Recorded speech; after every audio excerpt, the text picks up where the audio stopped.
everyone, and we're going to get started with our first History for Lunch for January 2021. So I'm going to go ahead and let you all get started. Thank you. Sure. Well, thank you. Welcome, everybody. Just want to do a quick introduction. Lynn is a resident, and I'm sure a lot of people out there know him. And he's connected to the area by a long lineage to the earliest Quakers and Perquimans. I'm a Yankee who got here as quickly as I could about 20 years ago. And Phil McMullan, whom you probably know from his recent books, and he was co-editor with me of this book, he can't make it. He's incapacitated. It is not COVID, but it's something he's having some trouble dealing with, so we wish him all well. And Lynn has offered to step in and share the podium today. I'd like to give you some background on the creation of the book. You know, every family, every village, every town have archives of historic documents, but they're all safely hid away. They're in archives. And PCRA, Hertford, and Perquimans County are not exceptions to that. A great deal of the history for the county and the Newbold-White House was literally gathering dust in the archives.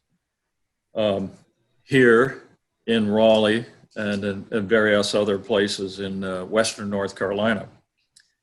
So if, for instance, one of your grandchildren, if you're lucky enough to have them, wanted to write a family history and you weren't around to help them, you can imagine what they would have to go through to dig up information on your family, to document it. So that just may give you an idea of what's been going on with us. Now, fortunately for us, there was a local historian, one in particular, there are other ones, but one in particular who spent decades researching and documenting this history, the history of the county, the history of the state, history of the Newbold-White House. And that person is the late Raymond Winslow, who was an avid historian, genealogist for Perquimans County, has done professionally genealogy for various families in the area. And it's for whom this book is dedicated because of the tremendous amount of work he did. His research, and that of other members of PCRA, such as Phil, myself, Lynn, Jerry Altman, and Dee Ponte, have had the opportunity and the privilege of following in his footsteps into the archives and to supplement his work with our own. It has enabled us to write this book that covers over 350 years of history in a relatively short blink of the eye of 4 years. So it makes a big difference. Raymond did research for decades. His life was dedicated to that. He would often take a bus to Raleigh and stay in a hotel and stay in the archives until he dug things up. It was very important to all of the history around here. So while digging in all of this history, we came across more and more of the fascinating records of the land that the Newbold-White House is on, its earliest people, the history of Perquimans County, the history of Quakers, and all of that relating to the Newbold-White House site. As we did our research, it dawned on us that all of this history, the family genealogies, the archeological findings, the restoration story, the Quaker history, and the biographies of the owners of the land were not doing any good sitting in the archives. So they were, of course, they were also within the memory of our wonderful but transient docents. And so we felt we needed to get this out in writing to the people of the area in North Carolina and to anyone else who was interested. So it's a suggestion of a former member, Deborah Dunn, who was also an avid genealogist and who lives in NC. She has deep North Carolina roots, some in this area. Anyway, at her suggestion, we decided to write a book containing as much of this material as an interested non-historian reader could stand to read and easily digest. The book has gradually taken form over the past 4 years into what we're presenting now. From the beginning, this labor of love by all of us had a goal of presenting all of the historical data as a story, or in our case, 12 stories that were readable to non-historians. And yet, the book is also carefully documented with source material so that anyone would be able to verify the information of the book and then continue from that to do their own research. So our research has brought us to the point in these stories and at this time, but of course it doesn't preclude other information from coming to light. That's always the case and it's a wonderful aspect of having a historical site, because just about when you think you understand one aspect of it, somebody finds another document and you have to review. So in any case, in case you do not have a copy, I'd like Lori to bring up the first slide. Okay. There we go. All right. This is the front and back of the cover of the book, which we're very proud of. We were able to use a picture taken by Tom Brennan, who's a local photographer, wonderful photographer. And to me, it gives a sense of the dawning of the history of the Newbold-White House. It also brings across, I think, the idea that the book is very broad in scope. And it's a wonderful treasure, but it has a quite varied history. The afterword on the back of the book puts it very well. Can you bring next slide? Thank you. So basically the home has been painstakingly restored and furnished and provides visitors with an authentic view of life in 18th century colonial America. A house in the Albemarle explores a history of this unique structure and its people, including its restoration, its archaeology, and family genealogy, as well as tales of the recreation adventures of Periauger, a boat used by the original owners of the house. Next slide, please. We've set the book up, as you can see in the table of contents, in 4 parts, and each part has 3 chapters. We've tried to write this so that someone can look at the table of contents and pick out a particular chapter that they want without having to read through the whole book. We'd love you to read through the whole book, but everyone has different interests. And in order to accommodate that, the chapters stand alone, and yet there are references back to other chapters. And so we feel that that's going to help people enjoy the book. Next slide, please. So the parts are pre-colonial, colonial, and Quaker history. That's the first part, which has the land and its people. Chapter 2, a brief history of colonial Albemarle. Chapter 3, friends in the Albemarle. Next slide, please. Part 2, touring the brick house with Abraham Sanders. It's fiction, but of course everything is accurate in it.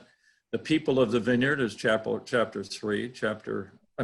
Chapter 6 is the restoration of the brick house. Next slide.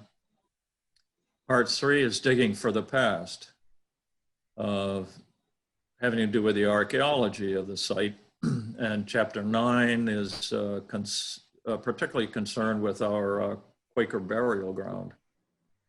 Next slide, please. And part 4 is the Periauger, Abraham's dugout workboat. We cover a fictional sail to Edenton, and chapter 11 is about building Abraham's Periauger, or our recreation of it. And chapter 12 is adventures sailing the Periauger that we built. So we've packed 171 pages with over 160 photos and illustrations. Next slide, please. So Lynn and I will now try to take you on a brief tour of the book. Those who have read the book can follow along or finish your lunch until we do the question and answer. If you don't have the book, then just bear with us on this brief tour, and perhaps it'll inspire you to buy it. We're unabashedly selling the book, of course, but that's mostly because we really want to get the story of the Newbold-White House out to the public. This one was written by Phil McMullan. It's called The Land and Its People. And it covers Carolina geography, the Perquimans River, and a brief look at the Native American inhabitants of the land. As you can see, the first section is the land, the next one's the early people. Next slide, please. Next slide, and so forth. Chapter 2, the brief history of colonial Albemarle. Phil writes here about the king, the lords proprietors, the king of England, obviously, the governors, and the very independently minded settlers of the Albemarle.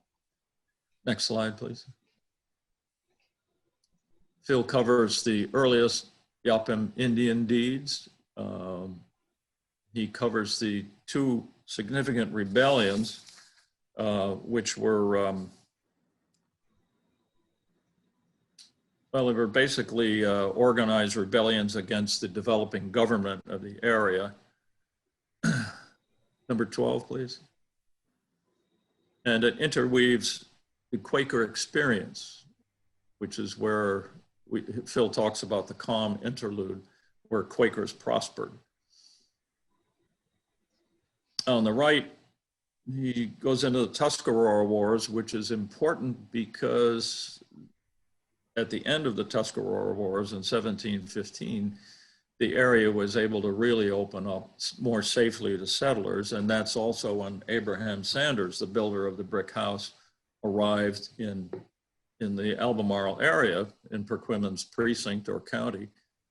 And he came down from, we believe, from Nansemond, Virginia. At that time, the Albemarle was still part of Virginia. All right, next slide, please. Now, Lynn is going to give a brief talk about friends in the Albemarle. Over to you, Lynn. Thank you. I'm sure that many of you are aware that Quakers had a lot of influence in the early development of the Albemarle area. And this basically got its start in the spring of 1672 when William Edmondson, a Quaker missionary, arrived at the home of Henry and Hannah Phelps on the banks of the Perquimans River, where Hertford now stands. In his journal, he said that they had arrived at the place that they had expected. So he must have had some idea that Henry and Hannah were living in that area and was actually looking for them. He also recorded that they wept for joy because they hadn't seen another Quaker for 7 years. Several months later, in December of that year, George Fox, the founder of Quakerism, followed William Edmondson and came to not only the Albemarle, but Perquimans. He visited with Nathaniel Batts, and then came up the Perquimans and stayed with Joseph Scott, who was the first English owner of the property that we now know as the Newbold-White House site. And he stayed with Scott for about 18 days and traveled around preaching in the area. And from these early visits, Quakerism was established as the main Christian denomination, and the first Christian worship service was held when William Edmondson first spoke at the home of Henry and Hannah Phelps. I won't go too much into the history of Quakerism itself, except to say that it is a Protestant denomination that grew out of the turmoil that was going on back in England during this period with the Revolution, the execution of Charles I, the Cromwellian era. There were quite a few sects that grew up through this period. And George Fox was a young man, son of a weaver from the north of England. And he was, like many others, not satisfied with the established church. And through his seeking in 1647, he heard a voice saying to him, "There is one, even Christ Jesus, who can speak to that condition." And this is the beginning of Quakerism, though he didn't think of it as a separate movement. He just felt that he was, like the Puritans in New England, helping to purify the established church. Some years later, in 1652, on Pendle Hill, he had a vision of a great people gathered together. Based on his experiences, his personal experiences of God, he believed that there was that of God, what he called the inner light, in every person. And therefore, every person is responsible, establishing a priesthood of all believers. Growing out of this were the basic tenets of Quakerism of simplicity, peace, integrity, community, and equality. Like many others, Quakers were persecuted for their beliefs and for non-attendance at the established church. And this persecution spread from England to the New World, to Massachusetts. We can go to the next slide.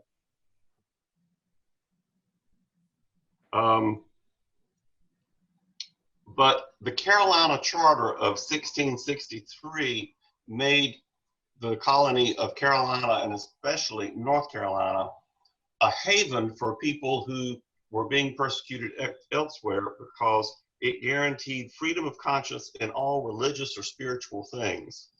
A lot of people left New England, left Virginia because of their persecution as Quakers, and some examples of those are Henry and Hannah Phelps. They first settled in Salem, Massachusetts, and there Hannah's first husband, Nicholas, was whipped and then banished along with 6 others from the colony because he would not give up his Quaker beliefs. He was allowed to go to England to appeal this banishment, and he was gone for 3 years. During that time, Hannah continued to hold Quaker meetings in her home, and she was fined for non-attendance of the established church. Eventually, her property was seized, and her brother-in-law, Henry, stepped in to help. In 1661, her husband, Nicholas, returned, but by this time he was ill and very weak, and he soon died. By 1665, Hannah and Henry had married and had fled south to Carolina, and that's where William Edmondson found them. Now, probably, or perhaps unbeknownst to the Phelpses, there were other Quakers living in what is now Perquimans County. Christopher Nicholson had come from Massachusetts and settled near the Little River, and Francis Thoms had come down from Virginia and was living a little further down the Perquimans River. Now, with no other religion established in North Carolina or in Carolina, there were no other missionaries who would come, and with the conditions of the charter, Friends grew, and they became the dominant denomination in the area. We can go to the next slide. From this early work, meetings, individual congregations were set up at the home of Christopher Nicholson, and at the home of Francis Thoms, and also the home of William Bogue. And at the home of William Bogue, this meeting was known as Wells, and a meeting house, a church building, was built and deeded to the society by 1704. Another one at the Thoms Plantation, known as Old Neck Meeting, was built and deeded by 1705. And from these early beginnings, by the 1850s, there were 10 meetings spread across Perquimans and Pasquotank counties. Now, Quakers held a lot of political power during this early period, but that power was also opposed as non-Quakers moved in, as the government experienced shifts in its makeup and influence. And by the 1720s, the Quaker influence in government had started to wane and to be taken away purposefully, because they were not allowed to swear. And Edward Hyde purposefully instituted an oath of allegiance required for anyone holding a public office. And since Friends wouldn't swear this oath, they were pushed out of public life. We can go to the next slide, please.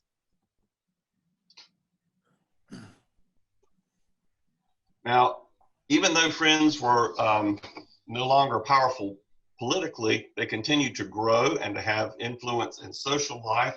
Education was very important to early Friends. With no established clergy, it was important that individuals be able to read and to study on their own, and also to keep records. They were instrumental in helping to set up the first public school in North Carolina at Simons Creek in 1705, and nearly every meeting had its own school nearby. By 1835, they had even set up an academy to train teachers in Belvedere, which was later a public school known as Belvedere Academy. Quakers are often looked on as some of the first to oppose slavery, and we often think that this came from the very beginning of the Quaker movement, but that's not so. Early Friends did own slaves, and it wasn't until the 1730s and later that there began to be discussion of whether this was something that they should and could be doing. If you believe that there is that of God in every person, well, it's sort of difficult to say that you own another person and that that is the right thing to do. Abraham Sanders, the builder of the Newbold-White House, left 4 slaves in his will: Old Blind Mingo, Lame Mingo, Sambo, and Bess, and he left these to his children. But by 1757, John Mullan, a friend from New Jersey, who was adamantly against slavery, came to Perquimans County and preached at Piney Woods Friends meeting against slavery. And from this, Friends really started to work to, first of all, rid themselves of slavery, and then to work for freedom for all slaves. An example of this is that in 1777, Thomas Newby, after several years of trying to get guidance and help in freeing some slaves, joined with 9 other friends and freed approximately 40 enslaved people. Regrettably, almost all of these were recaptured by the sheriff and sold back into slavery. The struggle over slavery, which continued up until the Civil War, led Friends to work to try to get slaves out of the area where they could live a free life. And many Friends traveled to the West, to states that were set up as free states, where the formerly enslaved people could live freely. And many Friends began to make these trips to take slaves, but not to come back. And we know this as the Great Migration, which greatly weakened Quakerism in not only North Carolina, but the entire South. We can go to the next slide. By 1850, of those 10 meetings that had existed in Perquimans and Pasquotank, only one was left, Piney Woods in Belvedere, and the population of Friends sort of clustered around that. The Civil War was a very difficult period for Friends because they were caught. They could not support the violence of the war, and they couldn't participate in that, but they were also in some ways looked down upon by their slave-owning neighbors as being possibly a cause of the war. But they did survive in that one congregation here, and by 1866, they had started a new meeting upriver. And these 2 meetings do remain today in Perquimans County, the last vestige of Quakerism in this part of the state. You can go on to the next slide, please. In this next chapter, chapter 4, which was written by Ken Reese, you get a tour of the Newbold-White House with Abraham Sanders. Ken is one of our members and volunteers who does an excellent job portraying Abraham as he gives tours and appears at other things. Now, I'm not able to do this in Abraham's persona as Ken would, but I would like to give you an overall view of the house itself. Abraham Sanders came down to Carolina from Virginia in 1716 and married Judith Pricklove, or Pritlow, whose family had been here in Perquimans for quite some time. In 1726, they purchased the property that had originally been owned by Joseph Scott and which George Fox had visited. And by 1730, they were cutting timbers to build their new brick house. Possibly the bricks had already been made and had been laid for the shell of the house. By the time those timbers were cut in 1730, they had 5 children. Sarah, who at the time was 13, Elizabeth, who was 11, Abraham, who was 7, Judith, who was 4, and John, who was only a year old when the house was new. Benjamin, their last child, was not born until 1740. Let's go to the next slide, please. Even though Abraham and Judith were Quakers, and simplicity is a very cherished value of Quakerism, especially at that early period, they didn't build a very simple house for its time. Now we might look at it and think, well, it's small, it's only 4 rooms. But for its time, it was extremely substantial and would have been considered a mansion, or at least a manor house. It was built to last and to showcase their wealth and their standing in the community. Clay for the bricks were dug and fired on the property. And glass was ordered from England for the windows. And on this, the riverfront, the main approach during the colonial period, you see 7 windows and the door, the front door with a transom. That's a lot of expensive glass being displayed. The bricks are laid in Flemish bond with the headers naturally glazed in the kiln. They would have sparkled and glittered in the sun, and it was really quite a striking residence for the time. Everything except the glass in the windows would have been made or acquired right here on the site. We can go to the next slide, please. Inside the house is laid out as what we know as a hall and parlor plan. You enter one large room where the main living and cooking and work of the family was carried out. Beside that on the first floor was what's called the parlor. And if you notice to the left of your screen, there's a shot of the parlor. And not only does it have a table and chairs, but it also has a bed. At the time, the parlor wasn't what we think of as that. It was a combination of master bedroom, office, and front parlor where you would take your closest friends and your most important visitors. It comes from the old French word parler, to speak. And here you would carry on your most private conversations away from the rest of the family and the hustle and bustle of work, and away from the hall and the public spaces. On the second floor, which you see some shots there of the 2 rooms up there, there was the hall chamber, which was above the hall, and into which the stairs ascended. This room was unheated, there was no fireplace, and it's possible that the 3 Sanders boys stayed in this room. Crossing that room, you get to a more private inner chamber above the parlor chamber, which has its own fireplace and 2 closets. And probably the girls of the family stayed here. The house is being furnished as best we can following the inventory that was left by Abraham Sanders when he died in 1750, or the will that was left and the inventory that was taken shortly after his death.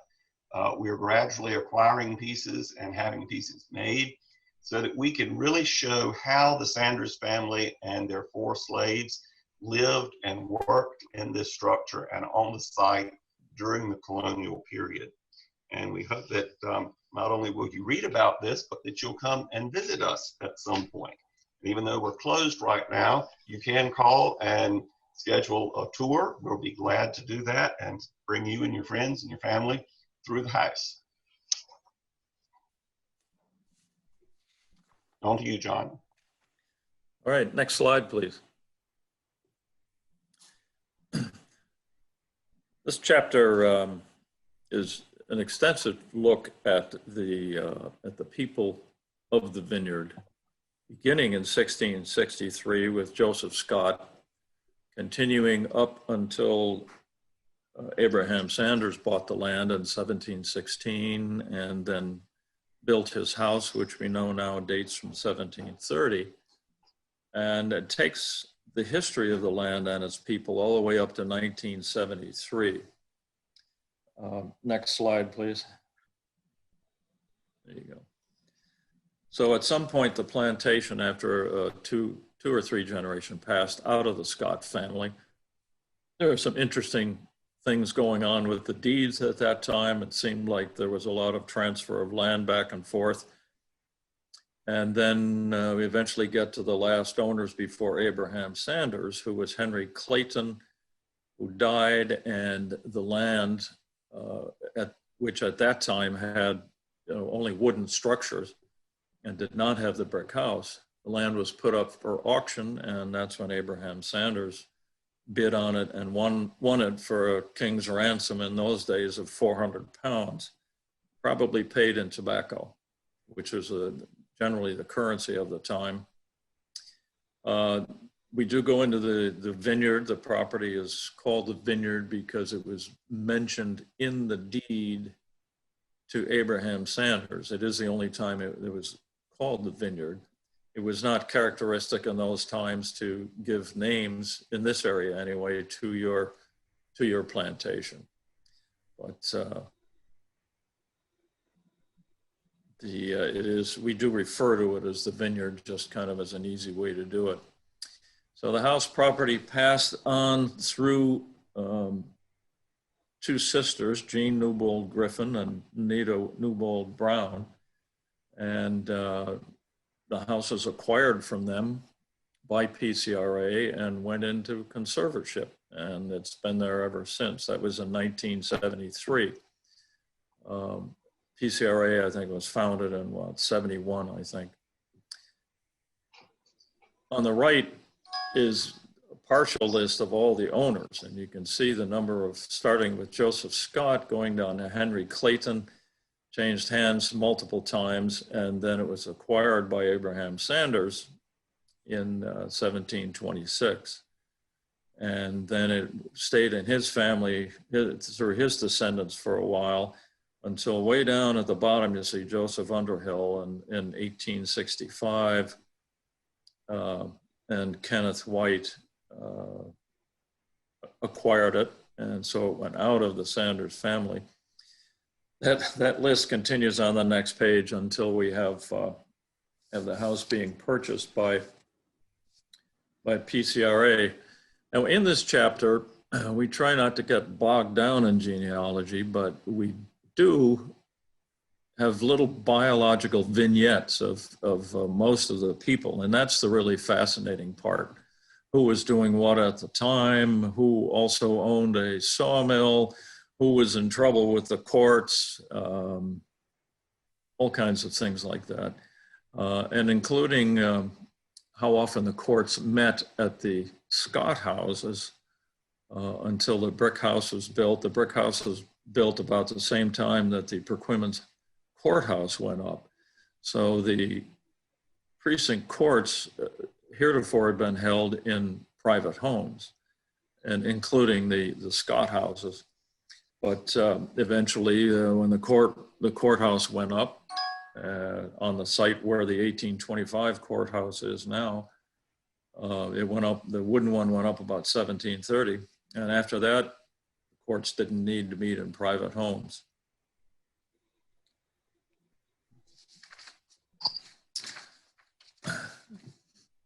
As I say, the chapter tries not to get bogged down in the genealogy, but that's important to a lot of people. So we've been careful in keeping the genealogical trail precise, but at the same time, as I say, making it a narrative of the lives of the people as much as we can discover in the documents that were found. Next slide, please. I think I moved ahead of you a little fast. So we're restoring the old brick house. I'm sorry. Say that again. We're at the restoring the old brick house. Yes. Yep.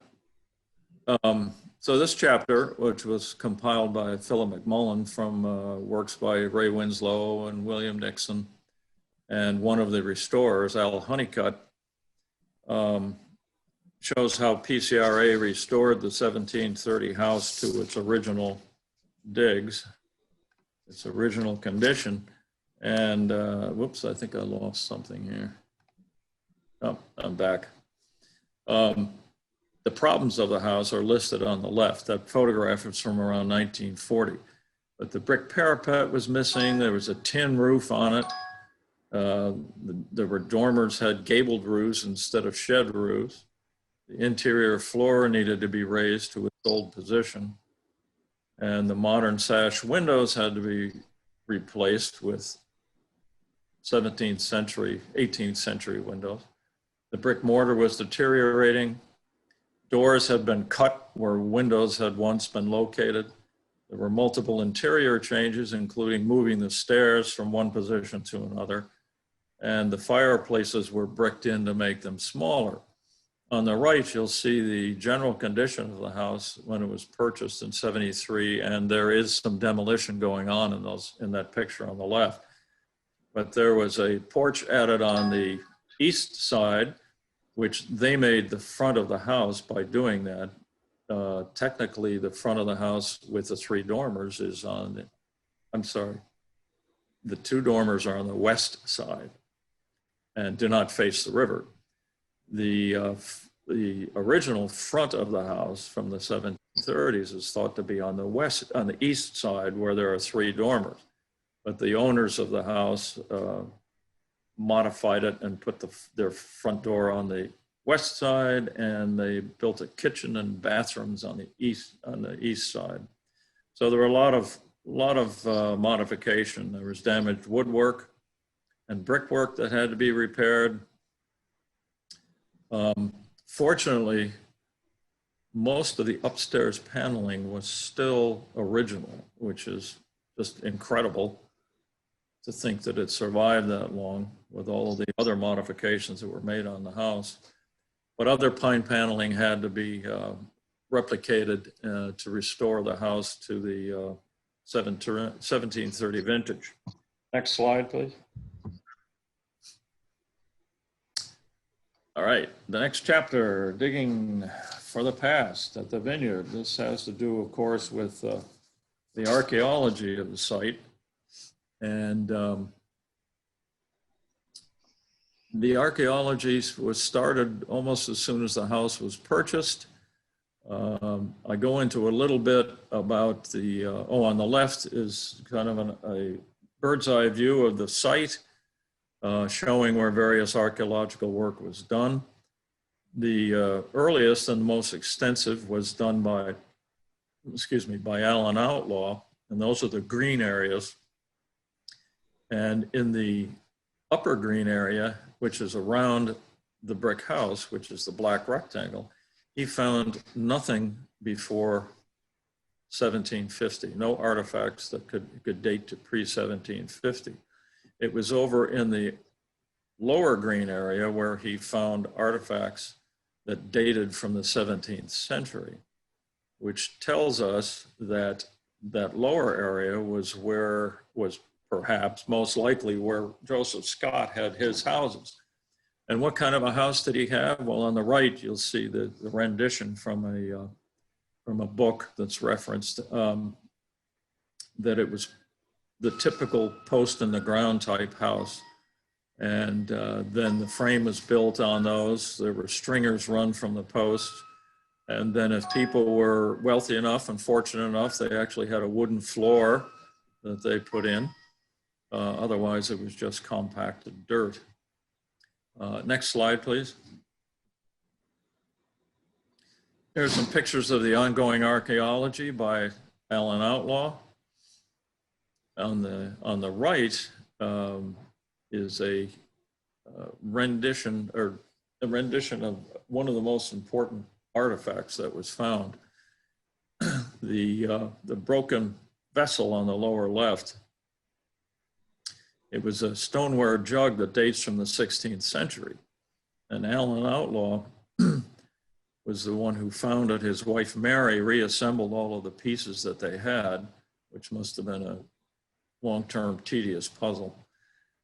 On the right of that is a shard of a slightly different pattern But if you go to the upper left, there's a picture by a painting by Vermeer. And if you look just to the left of the picture she is pouring, there is a jug that has the same floral pattern as the piece on the lower right.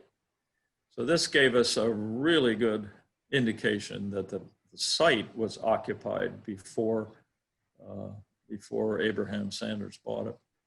Next slide, please.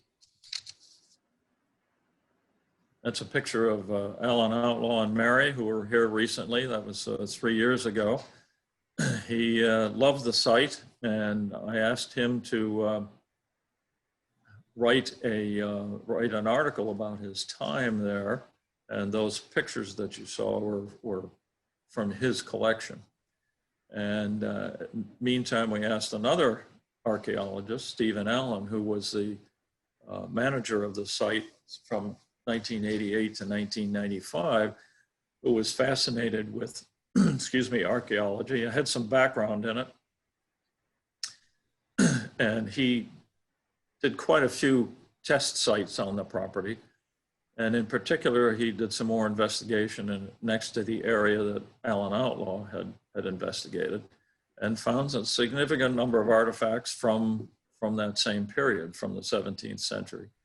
He also delved into the pre-colonial Native American dwellers on the vineyard, and he and the anthropologist Rhea Rogers did field surveys actually throughout the two counties, Perquimans and Pasquotank, and charted all of the early woodland period of Native Americans, all the artifacts that they found for those. Now, I do note there that the exact locations of these sites are kept confidential in order to discourage treasure hunters, which is an unfortunate thing that always plagues historic sites. It has for centuries. There is one significant site that was found on the Newbold-White House property, and more out by the river. But there is a significant presence found by the artifacts of the Native Americans on this property prior to the first English settlers, Joseph Scott being the one for this property. Next slide, please. Okay, chapter 8 goes into the use of dendrochronology to firmly date the structure, and then I talk about future archaeology. The dendrochronology was done in 1994, and that's when it was discovered that the lumber for the interior of the house, after the brickwork was put up, was cut in 1730. And it's a pretty accurate date according to the dendrochronologists. So that gave us something really firm to go by on the date, so that in our restoration of the house and in our furnishing of the house, we do have a specific period. So the future of the archaeology is on the right, scanning with sensors with any remnants for human occupation. And the idea is to scan with magnetic devices and ground penetrating radar devices to try and locate areas where the magnetic field has been disturbed by bricks buried in the soil. In particular, that's a good indicator, because when bricks are fired, it loosens up all of the iron molecules in the brick, and they orient themselves north and south. So they become different magnetically than the soil that they're found in. And so it's a whole field that's fascinating. In the bottom picture, the green triangle shows you the Newbold-White House.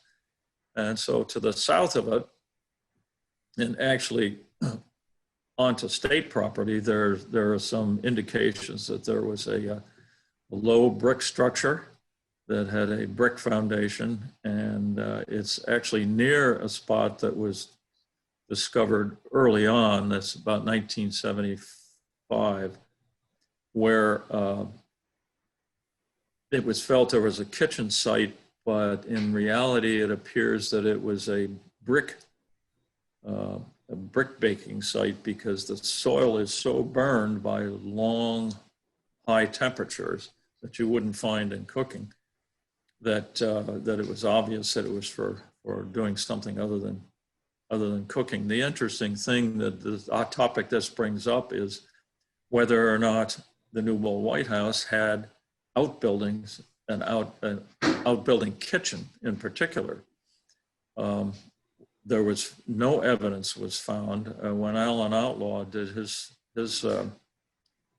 archaeology in 1973. He stripped an area around the Newbold-White House out to 85 feet. He stripped the topsoil down to the undisturbed layers, and that's where he found the brick cellar, which we have identified on the site, for which there's a plaque. And he also found the smokehouse location because of all the ash that had marred that level that was below the plow zone, as they call it.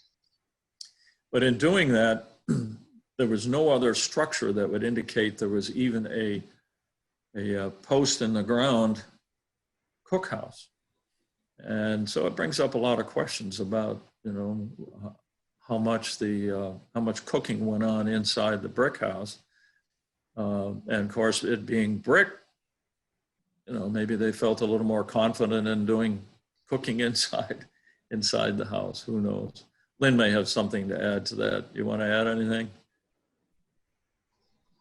Well, the inventory is another document that we're trying to use, and it does indicate the presence of other buildings on the site based on how items are grouped and what those items are. However, that doesn't help us to know where they were located.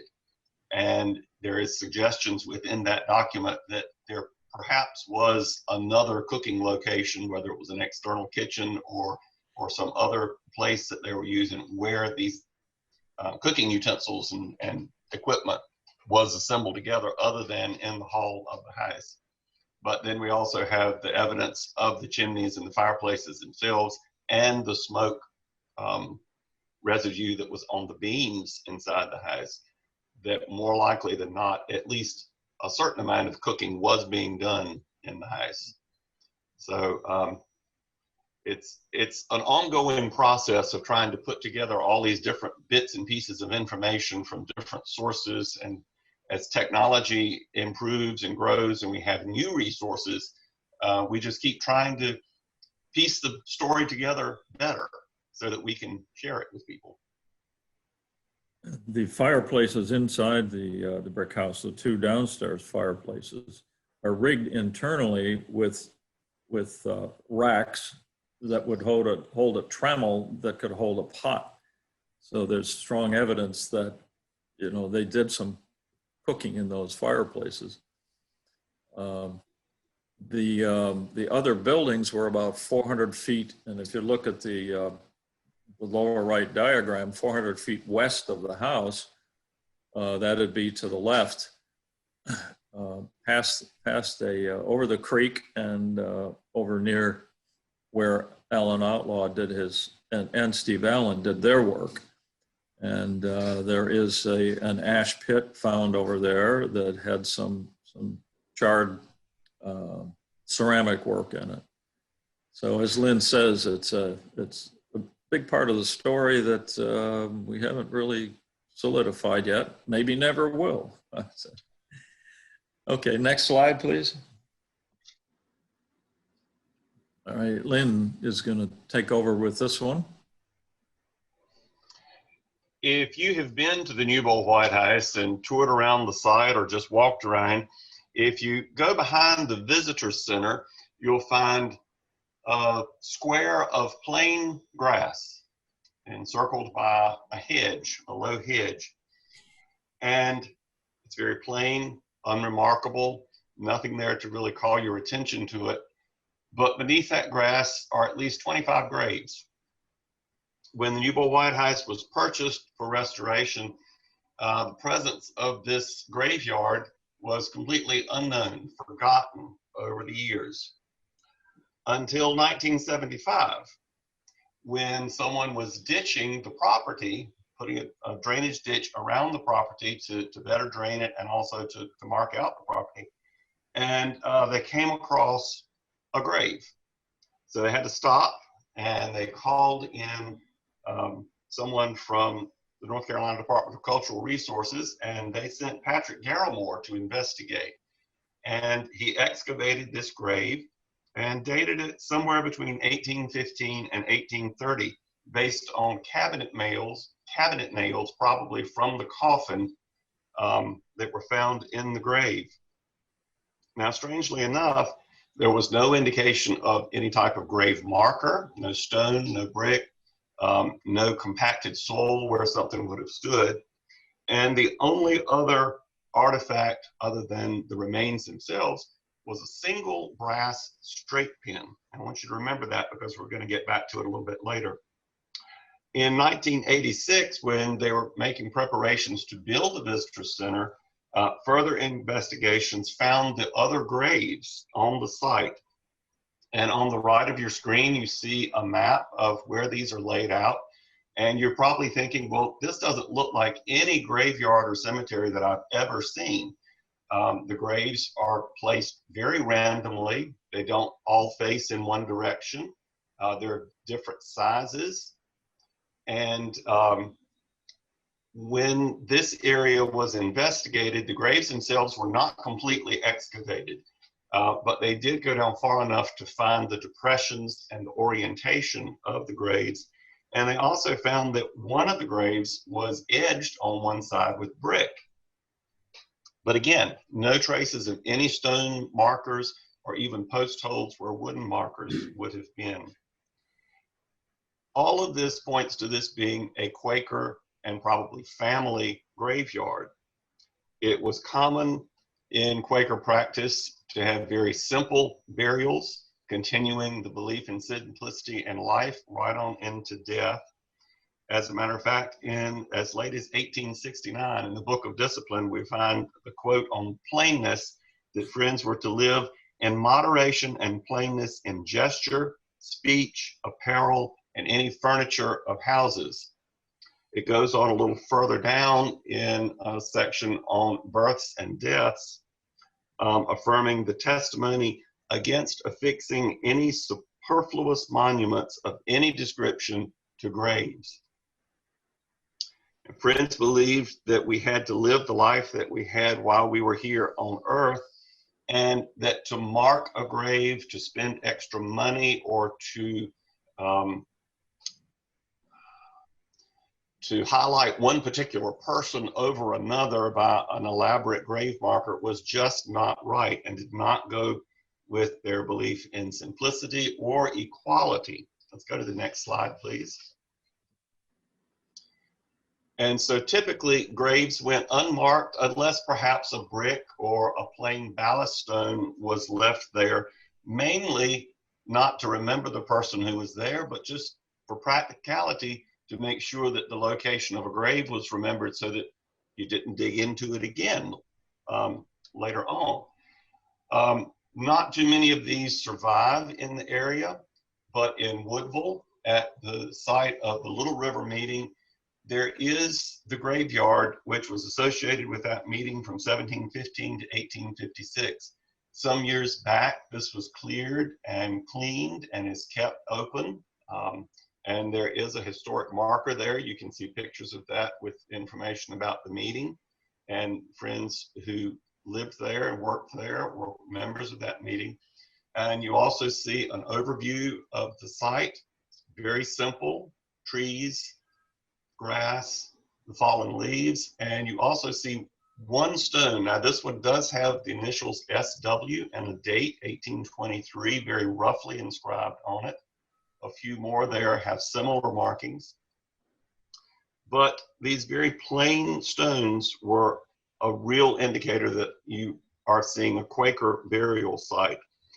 Most of these in the area have been forgotten. The bodies have returned to the dust, and the land has been put to other purposes. And those early friends would probably have been okay with that. Let's go to the next slide, please. Now, rather than putting up a large monument, it was felt that Friends should let their lives be their monument. Let your friends remember you for what you stood for what you did in your life. And so rather than a stone, a memorial would be prepared in writing. That same 19th century book of discipline says, if any monthly meeting should believe it would be profitable to prepare a memorial concerning a deceased member, such a memorial is to be sent to the respective quarterly meeting. If they're approved, is from thence to be sent to the meeting for sufferings in order for inspection and approbation, previously to its being laid before the yearly meeting. And if they're approved, it is to be recorded in a book of memorials. Now, not only does this speak to the idea that your life should be your monument and your memorial, and if necessary, it should be recorded for others to read and to remember that way. It also gives you an insight into the intricate committee and process that structure that Friends had in place to carry out any type of business. And this was to make sure that nothing was done without it really having been considered, prayed about, and done deliberately. Now we're going to get back to that brass pin that I talked about earlier. In the inventory of Abraham Sanders' belongings, there are 6 beds, and with each bed, it's listed all the furniture, the blankets, the pillows, the feather bed, everything that goes along with it. All but one have a sheet. But the most expensive bed is missing its sheet. Now, we don't really know why that is, but if we put that missing sheet together with that one single brass pin and the absence of any other artifacts in any of these graves, it's quite possible that Abraham Sanders, after he died, was washed, wrapped in the sheet from his bed, it was pinned together with a single pin, and he was laid to rest in the ground of his plantation. And we don't know where that is, probably within that area that we have marked off, but we'll never know.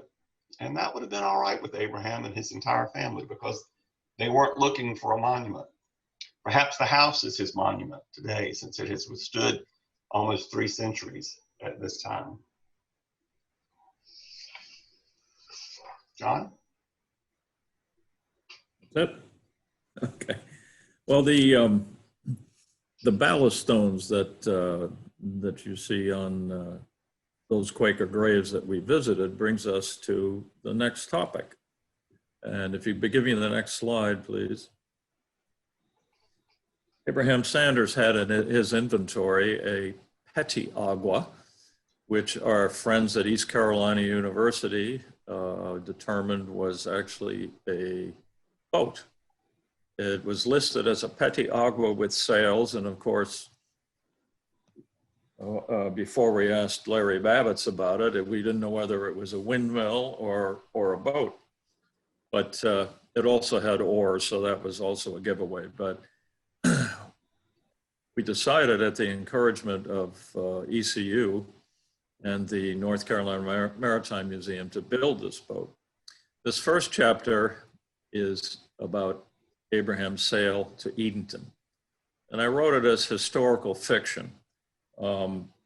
Every item that is mentioned in it is in his inventory of 1750, or the estate inventory of 1751. Every boat that's mentioned in it, in Edenton, is listed in port records in Edenton and Bath, Newbern, places like that, port records from the same time period. So being a sailor myself and knowing that George Fox, the founder of the Quaker movement, and when he visited, part of his journey after coming down from Nansemond, he was going by Edenton and then either renting or just borrowing a boat from the, quote, governor of Edenton at the time, and sailing from Edenton to Joseph Scott's house in 1672 in one day. So I knew he could do it in one day. but I also knew that he was very lucky to have done it in one day. So this narrative has him going through the travails of spending 5 days getting to Edenton. And I think you'll find it a fascinating story.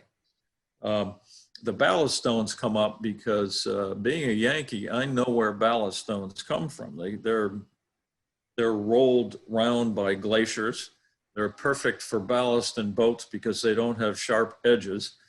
They can be put into cribs down in the bilge so they don't roll around much, but the sharp edges prevents them from working their way through the wooden hull of the vessel.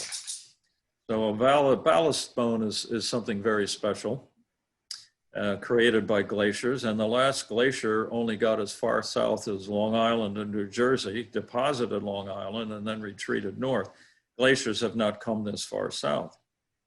So a stone like that is not indigenous to this area. They had to have been brought in, and they were brought in by ships from overseas or from the northern colonies that used them as ballast when their load wasn't when they were empty, coming down here, say, for tobacco.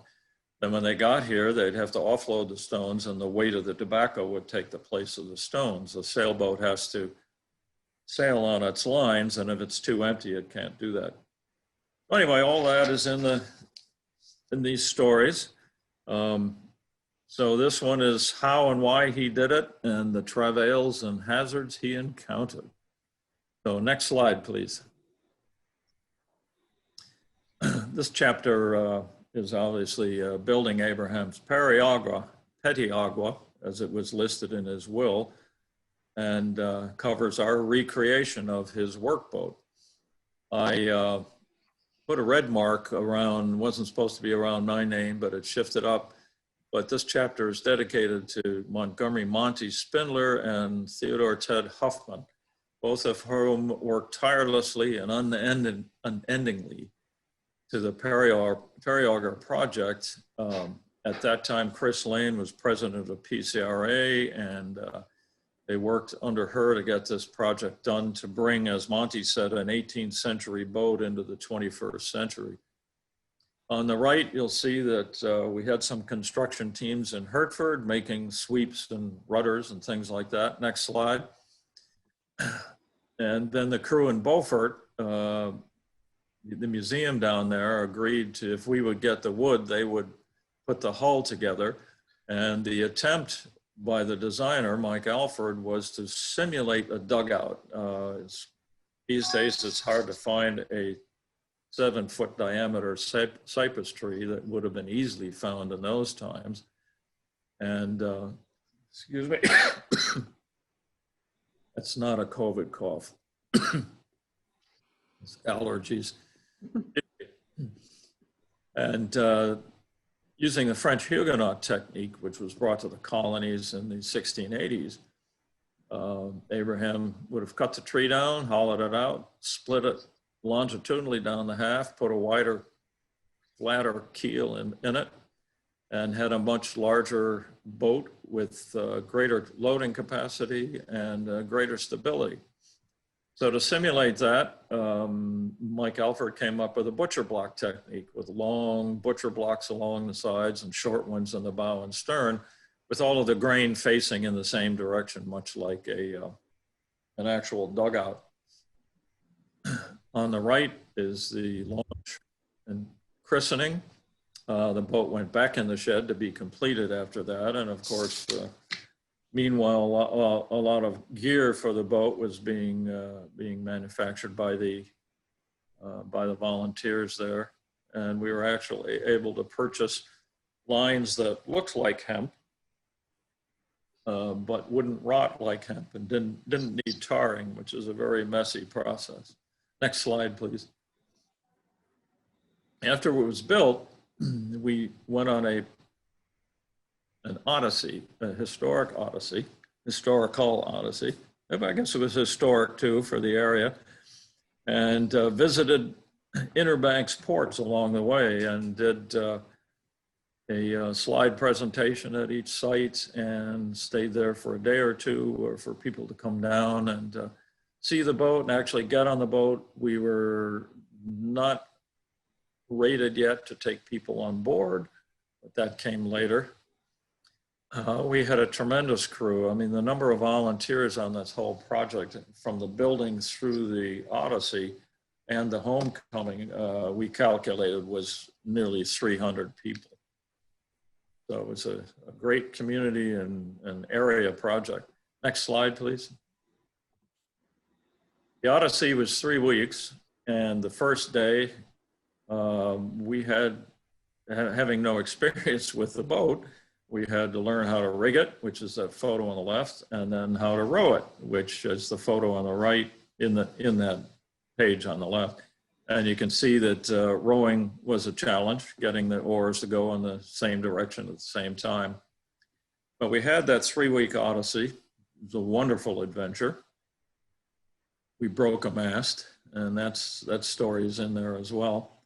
But then on the right, you see a whole flotilla of kayaks following us into Hertford on September 11th.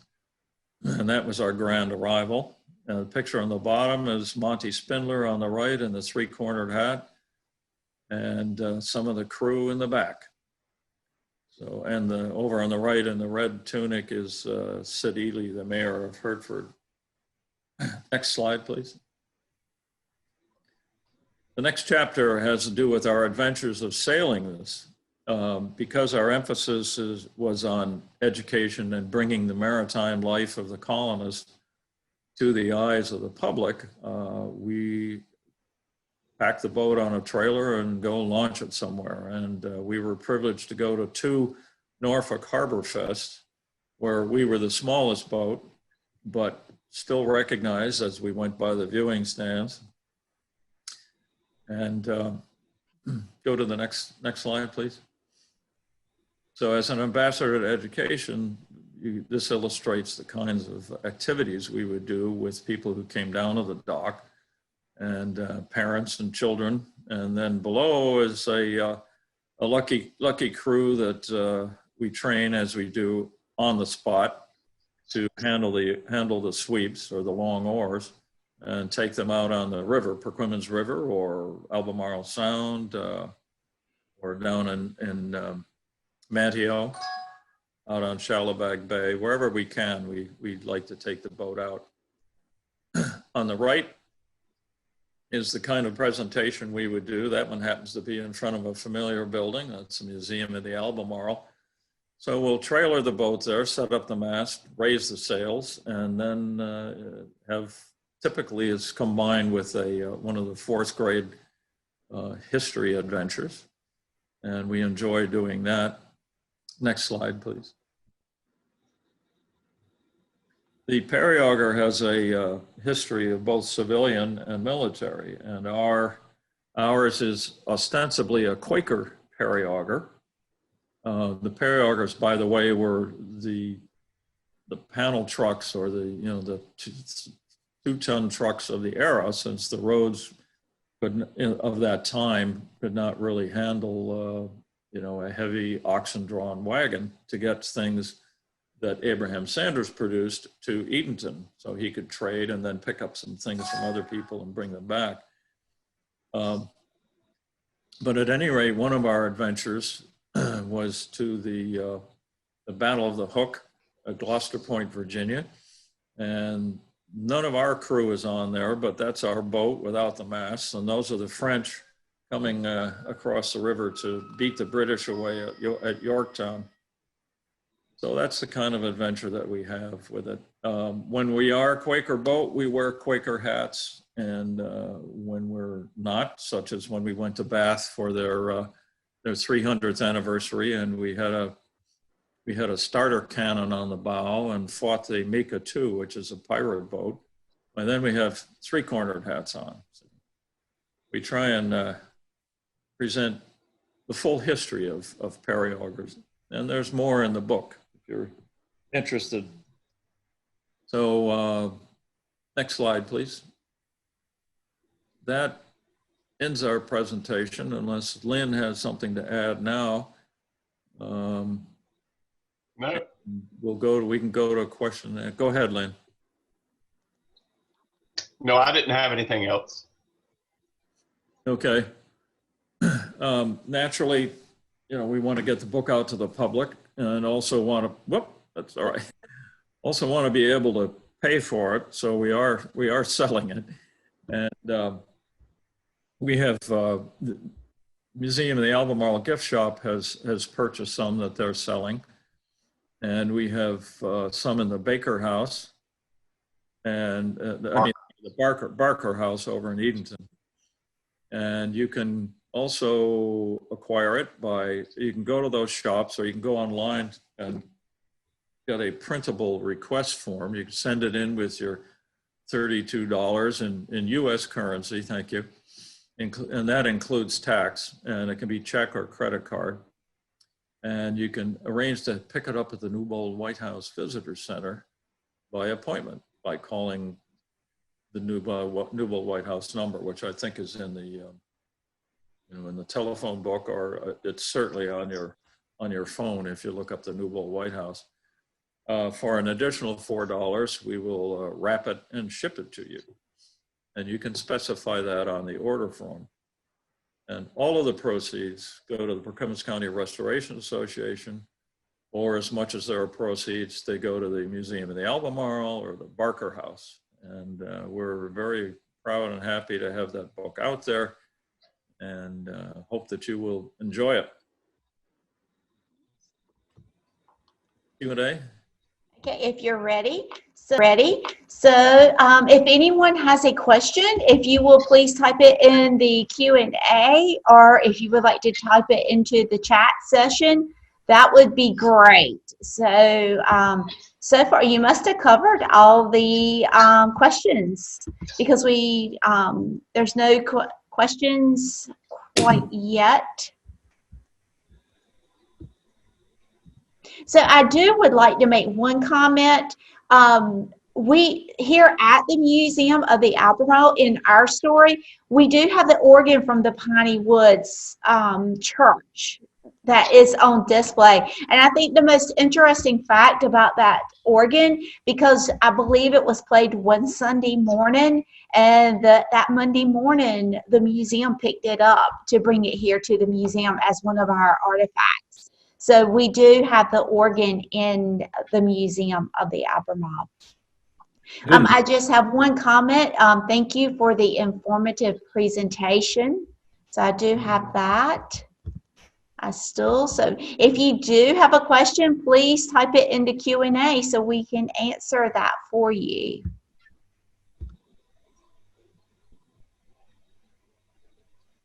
Okay. It looks like you all covered everything today in your presentation. Oops, hold one. How long do you think it took him to make the boat, from cutting down the tree to digging out the hole?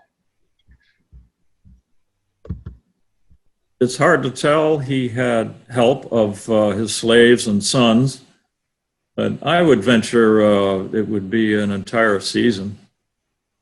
Maybe half a year to do something like that.